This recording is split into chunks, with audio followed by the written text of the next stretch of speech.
Okay, so today I'm doing something I haven't done in quite a while. That's cook manicotti. Um, it's probably been 3 or 4 years. So basically, if you've never seen it in its uncooked form, which a lot of people, I don't know, manicotti used to be pretty commonly made at home, but now either people have less time or they didn't grow up with somebody who made it by hand. It is kind of fussy. It can actually be fussier to make than lasagna. So, but I have the whole day. I don't work today. And also, importantly, I have this that I need to use or toss. Low fat cutter shoes. I think this was like $3 at Lidl, maybe. This is a 24-ounce jar of they call it passata there. Here in the US they call it tomato puree. I think this was $2. If you don't have this, a big can tomato sauce will work just fine. And this, I've had it, but not for years, and I can't even remember where I got it. What's the expiration date on this? Oh yeah, that's fine, but I do need to use it soon. This is Colombian cheese, and it's like mild and vaguely soft. It actually is kind of like reminiscent of mozzarella, a little bit different. But again, just like this and this, it's either use or toss. So we're basically cleaning out the fridge, cleaning out the pantry. I've had the manicotti for a while. Manicotti doesn't go bad. And then also I have two very ripe tomatoes I need to cook. Went through my spice cabinet because I don't have pesto. So we're just going to use oregano and seasoned salt. So this has how many? Less than I thought. Okay, so we've got 14 manicotti tubes. And you can cook them before filling them, but I personally find it easier to not cook them and instead, when you put them in the pan, basically drown them with slightly diluted sauce, just like pasta bakes. Remember that in the 1980s and 90s? Where you just like put in the dried pasta and then the jar of sauce and then half again the water in the jar of sauce, and you put the whole soupy thing in the oven and baked it for I think like 40 minutes, which cooked the pasta. So I don't think you can buy pasta bake sauce in the US anymore. I think you can still get it in the UK. But anyway, so the first thing I'm going to do is grate the cheese, but I'm not going to make you watch me do that because it's boring. So we'll come back when that's done. Okay, the cheese is all grated. Is fluff on? Yes. And the tomatoes are all chopped up too. Pull them over here so you guys can see them as well. I don't think, because there's a lot more cheese, it's 12 ounces of cheese, but I, for some reason, I didn't think like that thing of cheese was going to grate up to be that much. And you could use any kind of cheese you want. Like if you don't have cottage cheese, you could use ricotta cheese. In fact, ricotta actually works better, in my opinion. And if you didn't have Colombian cheese, and honestly, who is? Um, I'm only using it because I needed to use it up, and that's what was in my fridge. Either that or truffle cheese, and I was just like, I don't know about that. Um, any kind of cheese would work pretty well. Cheddar would probably work fine as long as it wasn't too sharp. What else? Colby or Jack cheese. What else? Mozzarella. Maybe even Swiss. Although I don't know, I can't really see Swiss being an Italian cheese. Although the countries are not that far apart, and there's definitely some common ground in both cuisines. But anyway, I'm blathering, so we're gonna take half this. What is this? About a quart of cottage cheese. Servings. Okay, in 1/2 cup, okay. So this is a 3-cup container cottage cheese. We're gonna use about half of it, basically enough to hold it together. You can also beat up an egg or two and put it in here, but you don't really need to. And while I'm at it, we're going to put a little bit of oregano. Okay, this is an exercise in frustration. These are actually quite large flakes of oregano. In fact, you know what that looks like? It's not, but they're exceptionally large flakes of oregano. But I promise it's not the smokable substance. All right, but that's why it wasn't coming through the holes in the spice jar. All right, and we're probably going to want some salt, not too much.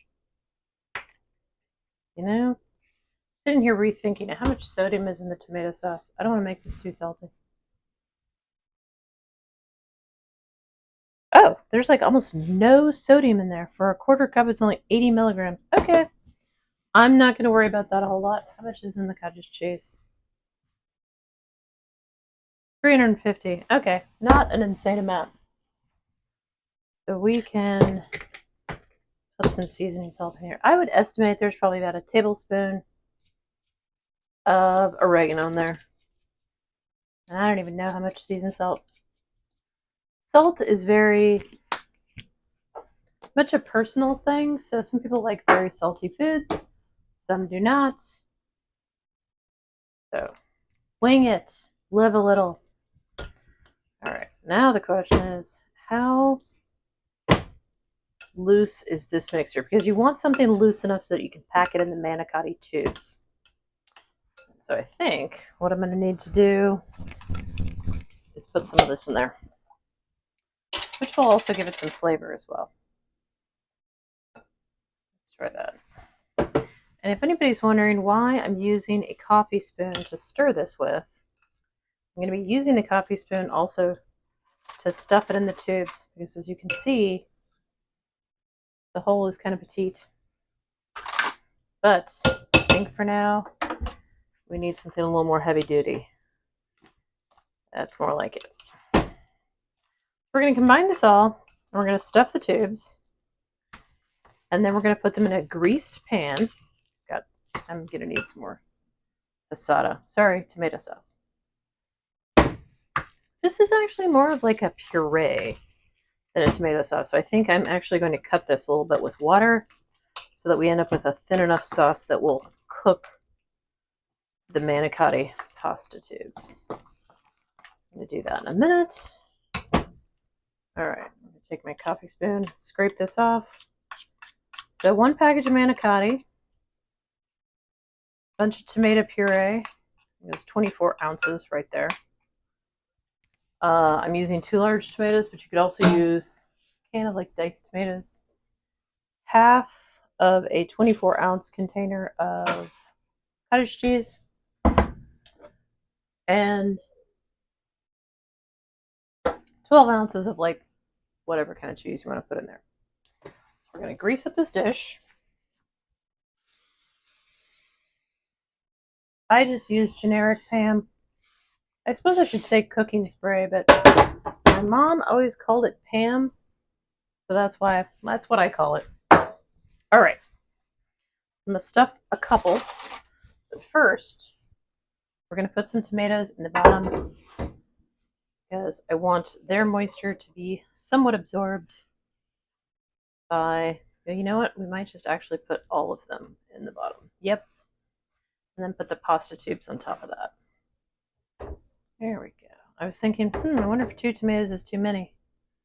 They're very ripe, and I think it's actually the perfect amount. All right.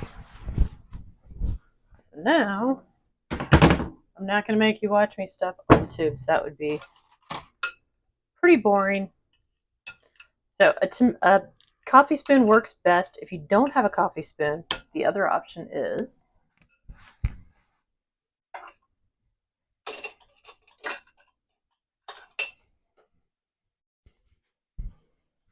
either an iced teaspoon.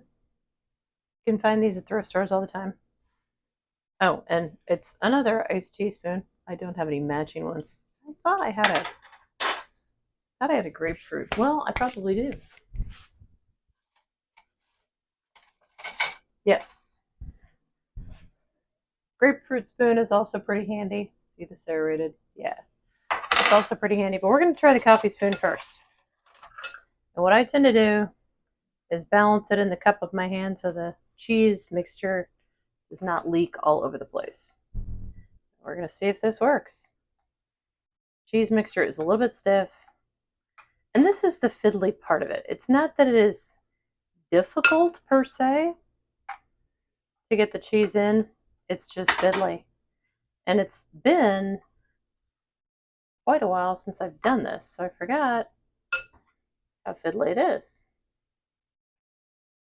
But if you have a day where you're not going anywhere, there's literally nothing going on, because there's a polar vortex bearing down on your town, and everything's going to be frozen, kind of like what's happening to us. So, it's a perfect project for that kind of day. Oh, this is actually, feels like it's taking forever, but it's misleading. Strikes me if you had a pack of bored school-age children with clean hands, this might actually be a perfect task for them too. You can also use the handle to get the cheese in. Now you understand why lots of people just buy cheese manicotti in an Italian restaurant and don't ever make it at home. This is why. All right, this is almost full. And how long did that take me? Oh, actually, less time than I thought. Okay, so about 3 minutes per tube, apparently. That's the good news. The bad news is I had 14 of these to do. Let's hope I get faster. All right, and then we're going to put these pasta tubes on top of the tomatoes like that. All right, obviously I'm not going to make you watch me do that 14 times. Back when it gets more exciting.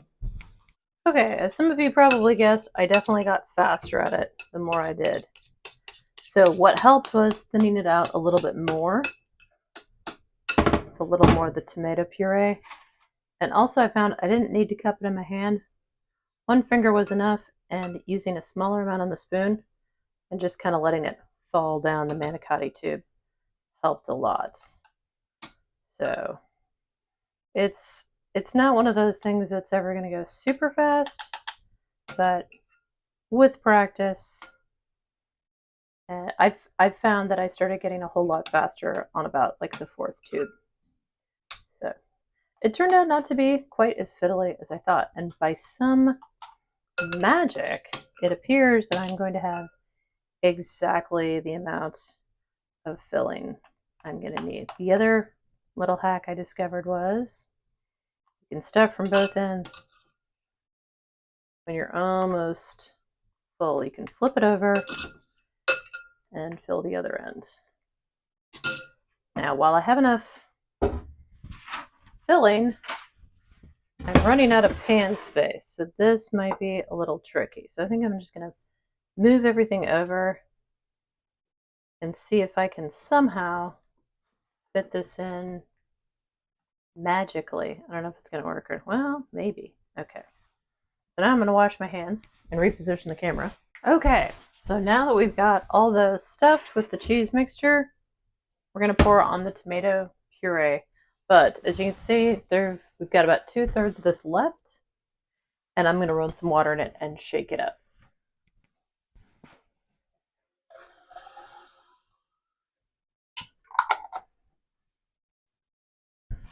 So this is basically how the pasta bake concept worked back when they used to make pasta bake sauce. Is it came with the sauce, you had to buy the pasta separately, put the dried pasta in the pan along with like some cooked meat or whatever, and then you took the pasta bake jar and poured some of it into another container or something. Anyway, you added water.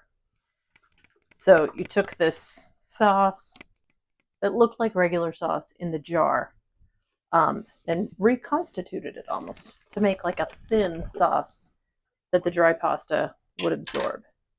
So that's basically what we're doing here. We're going to pour it over, and the important thing is the pasta needs to be entirely submerged. And I remember vaguely doing this once, and you needed to add more water. And I think that is, in fact, actually what's happening here. We don't have enough sauce on the top. So I'm going to put some more water in this jar, come back, add some more water. But if I recall correctly, you don't need much. You can always add more. It's challenging to take it away. We're going to add some.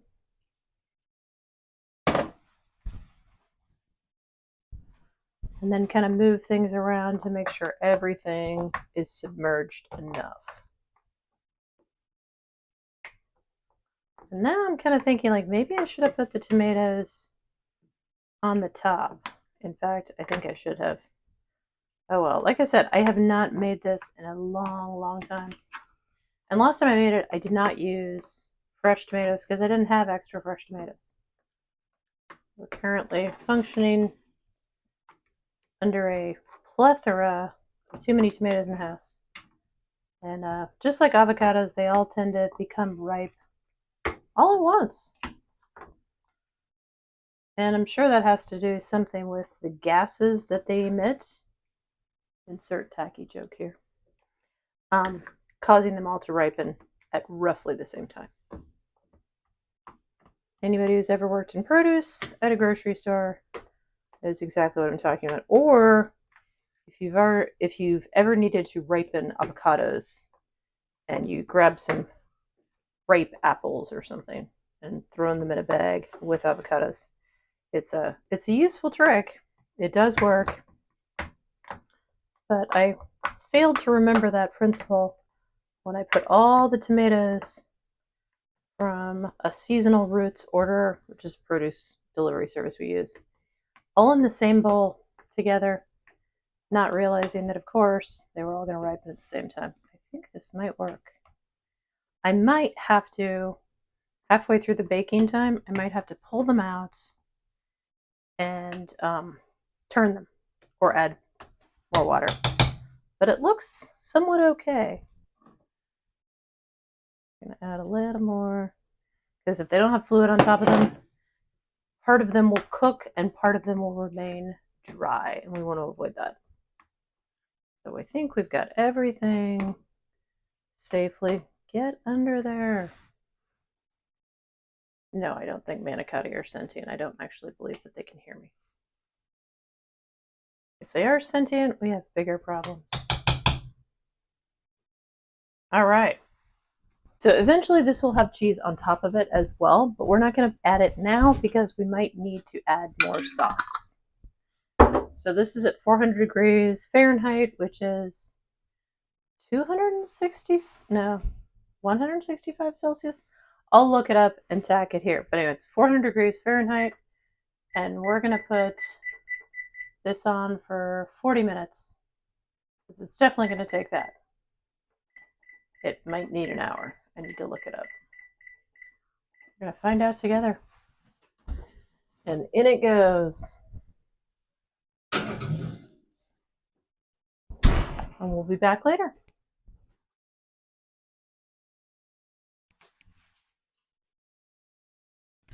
Okay, the timer just went off. And it's been just about 5 minutes over an hour. I'm going to pull this out. You know what? I need some hot pads.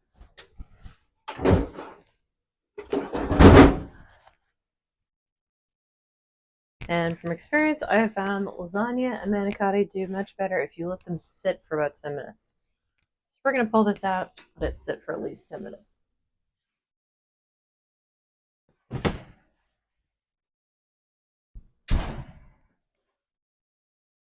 So that's what that looks like. And I'm going to try and get a better thumbnail too. All right.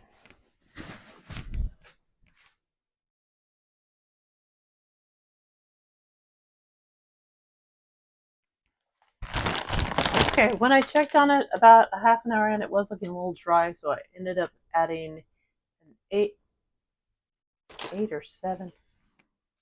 My vision is not what it used. 8 ounces. Okay, so I ended up adding an 8-ounce can of tomato sauce and smoothing it over. This is the stage at which I like to do 2 things. Check and make sure it's cooked. Oh yeah, that's perfect. There should be no hardness to the noodles at all. They should be quite tender. And this is when I like to add the cheese topping. We're going to put that on. And there should be enough residual heat from the pasta to melt this with no problem. Now, of course, is when I realized when we were out shopping earlier, I should have gotten more mozzarella cheese. Oh well. We have other kinds of cheese. And I think we're only supposed to get 2 inches of cheese. Now, having said that, polar vortex will roll in at midnight and dump like a foot of snow. Hopefully, that will not happen. So, once we account for this cheese, which is probably about 50 cents worth of cheese, the entire dish ends up being something like $15. And this is about 5 servings. So definitely cheaper than getting it at a restaurant. So to me, it would qualify, $3 a serving. This is not like a super budget meal, but it's definitely reasonably priced, and it's quite filling too. All right, so we're gonna let this sit for a while. Potentially, in 10 minutes, I might put it back in the oven to kind of like brown a little bit, or at least melt the cheese, if it's not. So we'll come back when things get more exciting. Okay, so this is sat for long enough. I think it's mostly firmed up. Yeah, so if you can shake it and you don't see anything shimmying around, you're good. Flip on? Yes, flip's on. All right, now I just need to remember to get a thumbnail. Figure out where to portion this up. Because unlike with a true pasta bake, oh, and I did find a video ad from 2001 that's going to be after all this, and I don't know, like a minute or so. I actually found an ad for pasta bakes from 2001, so that'll be after this if you want some vintage retro fun. And it basically is pretty much how I remembered, is you put the uncooked pasta in the dish, spooned on the sauce, and then added water, and then baked it. They don't sell it in this country anymore. UK has it, and it's called Home Pride. Yeah, I would say this probably serves about 5 people. Yeah. And that's about 3 manicotti shells with cheese per person. So that's what it looks like. And I'm going to serve that. And then we're going to get a thumbnail. Let's get a second smaller portion for the kid who's willing to try this but not sure they're going to like it.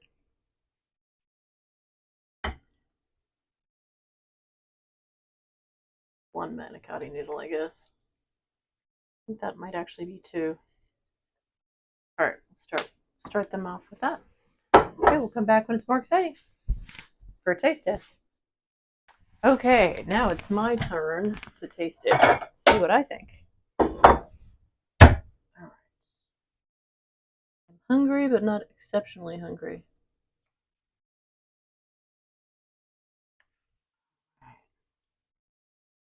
A little bit that's soft, a little bit that's got a crispy edge. Best of both worlds. And I think I actually accidentally nailed the correct amount of sauce. Start with that, because I can always start with this, because I can always come back for more if I want more. All right, so we're going to start with the softest, not the crispy edge. Proof on? Yes.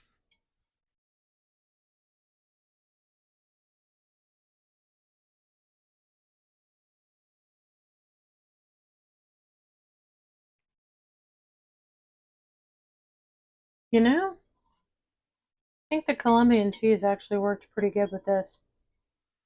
I think if I'd put an egg in the filling, it might have thickened it up, but honestly, it's got that like lasagna consistency where you like it. It's good fresh out of the oven.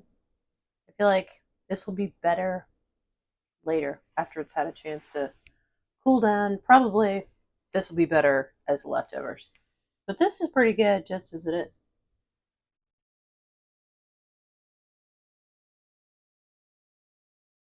And I have to say, for like a meal that is pretty much, well, there's no pretty much about it. It's entirely stuff that we had randomly in the pantry and fridge. This is, I mean, it gets a 4 out of 5 from me simply because it's good. Cheese, carbs, and tomato sauce. How can you go wrong? Um, but it definitely gets points for being constructed of stuff that was in the pantry and fridge, and most of it was like use it or toss it items.